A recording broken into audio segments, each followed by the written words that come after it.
مولانا الیاس قادری صاحب کو دعوت حق، مولانا الیاس قادری صاحب کو دعوت حق اللہ کا شکر ہے پہنچ چکی ہے۔ ایک اور سوال کیا جاتا ہے نارملی کہ آپ لوگوں کے بیان سنیں تو اس میں واقعات بہت ہوتے ہیں، کہانیاں بہت ہوتی ہیں، کچھ قرآن و حدیث کی بات بھی کیا کریں نا۔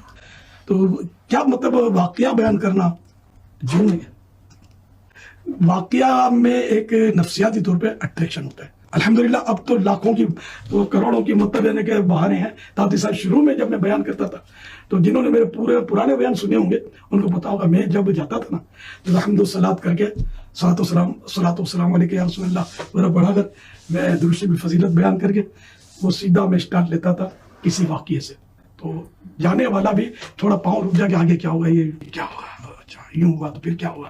یہ واقعہ جو ہے یہ آدمی کو جکڑ لیتا ہے، پکڑ لیتا ہے، روک لیتا ہے جانے سے۔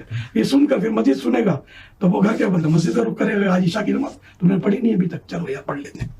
ایک میں نے سمجھانے کے لیے عرض کیا آپ کو۔ حضور سے میں آپ کو ایک بات بتاؤں کہ اب تو آپ نے خیر قرآن و حدیث کی بات کر لی، مگر دنیا نے بھی اب اس بات کو پہچانا ہے کہ کیا اسکول، کیا کالجز، بچوں کو بھی کوئی بات سکھانی ہے تو وہ سٹوری کے ذریعے بات جلدی سمجھ آتی ہے۔ کوئی سبق دینا ہوتا ہے تو اس کے پیچھے کو وہ سٹوری سناتے ہیں تاکہ اس کے بعد وہ ذہن میں آ جائے کہ اس سٹوری سے سبق کیا ملا۔ تو اعتراض واقعی بنتا تو نہیں ہے، لیکن چلیں آج تو آپ نے بڑا ہی جس کو کہیں کہ کلیریفائی جواب دے دیا کہ جب قرآن میں واقعات ہیں، احادیث میں واقعات ہیں اور واقعات کے ذریعے بات سمجھانا مقصود ہوتا ہے۔ اور ایسا تو نہیں ہے کہ میرا خیال ہے آپ کے بیان میں صرف واقعات ہوں پھر قرآن و حدیث بھی بیان کرتے ہو؟ الحمدللہ آیتیں پڑھتے ہیں، ترجمے پڑھتے ہیں، تفسیر پڑھتے ہیں، موقع کی مناسبت سے چل رہا ہوتا ہے۔ ہم تو کہتے ہیں جسے فٹ اسے گفٹ۔ تو بات پہنچ چکی ہے، یہ نہ سمجھیں کہ بات نہیں پہنچی ہوئی، سب لوگوں تک بات پہنچی ہوئی ہے، بڑے اچھے طریقے سے پہنچی۔ اب رہ گیا ماننا نہ ماننا، وہ تو نبی الاسلام کی دعوت بھی لوگوں نے قبول نہیں کی ہے۔ ہمارا کام صرف پہنچانا ہے، منوانا نہیں ہے۔ اس کا سب سے بڑا ثبوت یہ ہے کہ ان کا کلپ آیا ہے کہ غیر سنی کا کلپ سننا حرام حرام اور سخت حرام ہے۔ لیکن جو فرد بول رہا ہے اس کا انداز متاثر کر سکتا ہے۔ پھر ویڈیو لنک وغیرہ دیے ہوئے ہوتے ہیں بعض اوقات، وہ دیکھنے کو جی کرے گا کہ آگے دیکھیں اس نے کیا بولا ہے، یہ آگے پہنچے۔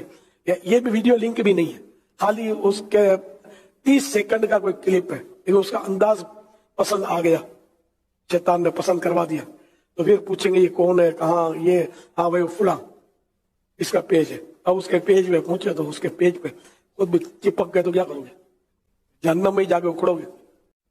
باقی ہر ایک یہ کلپ چلا رہے ہوتے ہیں، جس کا آیا ہو بڑھا دیتے ہیں آگے۔ یہ گناہ کا کام ہے، یعنی کہ بد مذہب کا بیان سننا اور دوسروں کو سنانا، کتاب پڑھانا، یہ سب اب ادھر ادھر کی سنیں گے تو پھر ذرا خطرہ کتنا ہے کہ کوئی بات جم گئی دل میں تو کیا ہوگا۔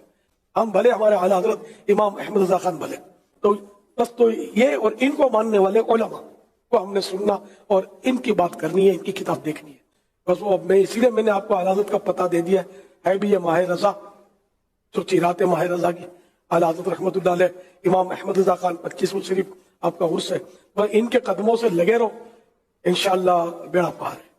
ذرا بھی ہٹے نہ تو پھر مجھے مت بولنا کہ مجھے کسی نے سمجھایا نہیں تھا، سمجھ جاؤ۔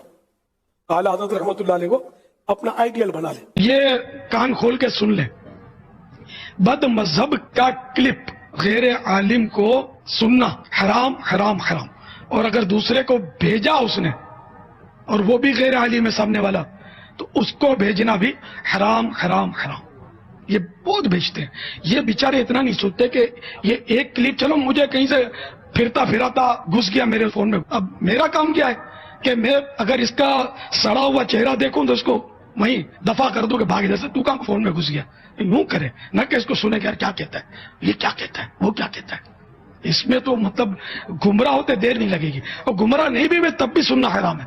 یہ کیوں سنا، کان بھیرے ہونے چاہیے۔ یہ جہاں جہاں سن رہے ہیں اب تک اگر ایسا دھندا کیا نا، آپ نے کسی بد مذہب کا کلپ سنا ہے اور فارورڈ کیا ہے، اس سے توبہ کریں، سچی توبہ کریں۔ جن کو بھیجا ان کو اپنی توبہ پر مطلع کرنا ہوگا اور ان سے بھی توبہ کا مطالبہ کریں۔ دیکھیں کتنے میٹھے ہوتے ہیں لوگ، کہتے ہیں کہ اتنے مسکرا کے بات کرتے ہیں، اس میں ان کی گفتگو سنی ہے۔ وہ کہتے ہیں کہ اگر میرے موبائل میں اس طرح کا کوئی کلپ آ جائے اور میں اس کا سڑا ہوا چہرہ دیکھوں، دیکھیں چہرہ جو کہ اللہ نے بنایا ہے اس کی بھی یہ اس طریقے سے توہین کرتے ہیں، تو میرا کام ہے کہ میں اس کو وہیں پہ ڈیلیٹ کر دوں، آگے کسی کو نہ بھیجوں۔ پھر انہوں نے یہ بھی فرمایا کہ میرے کان بہرے ہیں، میری آنکھیں اندھی ہیں ہر اس بات کو سننے اور دیکھنے سے جو ہمارے بزرگوں کی تعلیمات کے خلاف ہے۔ تو اب اندھا اور بہرا جو ہے اب میں اس پہ وہ آیت نہیں پڑھتا کہ ختم اللہ علی قلوبہم وعلی سمعہم وعلی ابصارہم، یہ کہیں گے کہ ہم پہ کافروں والی یاد لگا دی ہے. کم تواڈے کافراں والے ہون تے آیتاں تواڈے تے لائیے سی صحابہ والیاں. واہ. یہ تو اسی طریقے سے ہے کہ ایک ٹریفک پولیس کا آفیسر کہے کہ جب میں 140 کی سپیڈ پہ چلاؤں نا تو میرا موٹر وے پہ چلان نہیں ہونا چاہیے، ہاں جو کوئی اور چلائے گا اس کا چلان ہوگا. اس سے بڑی کیا بات ہوگی کہ الیاس قادری صاحب جن کے 40 لاکھ سے زیادہ مریدین ہیں، ان کے سبسکرائبر ہم سے بھی کم ہیں. تو انہیں نہیں پتا ہوگا کہ ساڈے تو بڑا بزرگ کہڑا ہے دنیا جنہیں زیادہ سبسکرائبر زیادہ 90 لاکھ 20 لاکھ نو تے اسی بھی پڑھایا ہے کلمہ. چشتی رسول اللہ نہیں پڑھایا، ہاں نہ اشرف علی رسول اللہ، بلکہ جو ایک کلمہ پڑھتے تو نہیں تھے لیکن ان کے کلمہ پڑھانے والوں کا دفاع کرتے تھے، یا جو مولوی ان کا دفاع کرتے تھے ان کو رحمت اللہ علیہ کہتے تھے، ان کو آڑے ہاتھوں لیا ہے. تو اللہ کا شکر ہے الحمدللہ. علی بھائی میں مولانا الیاس اتاری کا مرید ہوں، سمجھ نہیں آتا کیا کروں. اچھا یہ اتاری نہیں ہے، وہ اتار ہیں خود. اتار کہتے ہیں عطر فروش کو، اتاری آپ ہیں.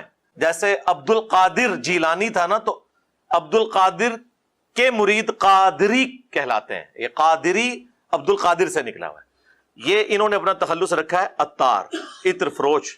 خود بتا رہے ہیں کہ میں بچپن میں ایک چھوٹی سی مسجد میں جو ہماری اکیڈمی کا بھی چوتھا حصہ بنتی ہے، جس میں بمشکل 15-20 نمازی، وہ آج بھی کھارا دار میں مسجد موجود ہے، وہاں پہ یہ امام مسجد تھے، خطیب بھی نہیں، امام مسجد، اور جھاڑو اور غبارے بیچتے تھے. آج اللہ کے فضل سے اربوں کے مالک ہیں. اللہ کا فضل ہے. بس ایک جماعت بنا لی اور پھر کاروبار چل پڑا. کہیں گے نہیں جماعت سے کچھ نہیں لیتے، بس وہاں عطر کی ایک دکان ہے. بھئی لاکھوں لوگ جب آپ سے عطر خریدیں گے. آج اناؤنسمنٹ کرتے ہیں وہ کہ پگڑیوں کے 7 رنگ ہیں، اگلے دن ان کی دکانوں کے اوپر 7 رنگ کی پگڑیاں اویلیبل ہوتی ہیں. اس کا مطلب ہے پہلے بیٹھ کے پلان کرتے ہیں. جی جس طرح یہاں پہ بھی ہوتا ہے نا، کوئی ادارے کا سربراہ آتا ہے، آتے ہی وردی چینج کر دیتا ہے اور اپنے کسی چاہنے والے کو ٹھیکہ دے دیتا ہے، لاکھوں لوگوں کی وردیاں پولیس کی یا فوج کی چینج ہو جاتی ہیں. بس ایک ہی جو ہے نا وہ چھکا کیا اٹھا لگتا ہے. تو یہی کام ہوتا ہے. مرید ہے میرے بھائی، یہ کوئی جو آپ مرید بھی ہوئے ہیں تو یہ پیری مریدی تو ہے ہی فراڈ ہے.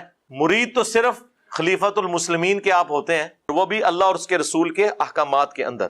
یا ایھا الذین آمنوا اطیعوا اللہ واطیعوا الرسول واولی الامر منکم، حکمران کی بھی اطاعت کرنی ہے، لیکن وہ ایبسولوٹ نہیں ہے. فَإِن تَنَازَعْتُمْ فِي شَيْءٍ فَرُدُّوهُ إِلَى اللَّهِ وَالرَّسُولِ. اگر حکمران سے بھی جھگڑا ہوگا پھر فیصلہ قرآن و سنت کے مطابق ہوگا، اللہ اور اس کے رسول کی تعلیمات کی روشنی میں. تو ٹھیک ہے آپ کا وہ اب کیا مریدی رہے گی، جب عقائد آپ کو پتہ چل گیا تو وہ کوئی پریکٹیکلی کوئی ایسے کر کے کوئی توڑنی نہیں ہوتی ہے پیری مریدی.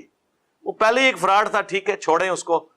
قرآن میں تو اللہ نے سورہ توبہ میں فرمایا کہ اللہ تعالیٰ نے مومنین کی جانیں اور مال جنت کے بدلے میں خرید لی ہیں، تو مومنین اس کے اوپر خوشیاں منائیں، اس بائت کے اوپر. یہ بائت کہتے ہیں بیچنا، بیع عربی میں، کہ جو انسان نے، مومن نے اپنا آپ اللہ کو بیچ دیا ہے کہ میری جان تیری، میرا مال تیرے لیے، میری زندگی تیرے لیے، اس کے بدلے تو نے مجھے جنت دینی ہے. یہ قرآن کہہ رہا ہے کہ یہ بیعت تم نے اللہ سے کی ہے. نبی بھی جو بیعت لیتے ہیں وہ آن دا بہاف آف گاڈ لے رہے ہوتے ہیں، وہ اپنی ذات کے لیے نہیں لے رہے ہوتے، اللہ کے اذن سے لے رہے ہوتے ہیں. اس کے بعد جو خلیفہ یا حکمران وقت بیعت لے رہا ہوتا ہے وہ بھی اللہ اور اس کے رسول کے احکامات کے اندر اندر لے رہا ہوتا ہے. رہ گئی پیری مریدی کی بیعت تو اس کی کوئی شرعی حیثیت نہیں ہے. ٹھیک ہے ایک اجتہادی طریقہ ہے، وہ چلایا ہوا ہے، ہمیں اس سے کوئی نہیں ہے. ہم کہتے ہیں کہ یہ کروانے کے بعد آپ اپنی عبادت کروانے کی بجائے قرآن و سنت کی تعلیمات لوگوں کو بتائیں. لیکن جب وہ یہ بتائیں گے لوگ ویسے ہی چھوڑ جائیں گے، پیروں کو کہیں گے تواڈے کول عمل لینا آیا جو قرآن و سنت ہی عمل کر کے اسی جانا ہے جنت وچ. تے تواڈے لڑ کیوں لگے ساں؟ تواڈے لڑ اس واسطے لگے ساں کہ جدوں کدے تانوں غصہ آئے تے نگاہ مار کے ساڑ دینا سانوں. پوری زندگی وضو کرا کرا کے اینڈ تے جا کے ذلیل ہو گیا. جس پیر دے پیچھے پوری زندگی تکلیف کٹی انہیں ہی مار چھڑیا مرید.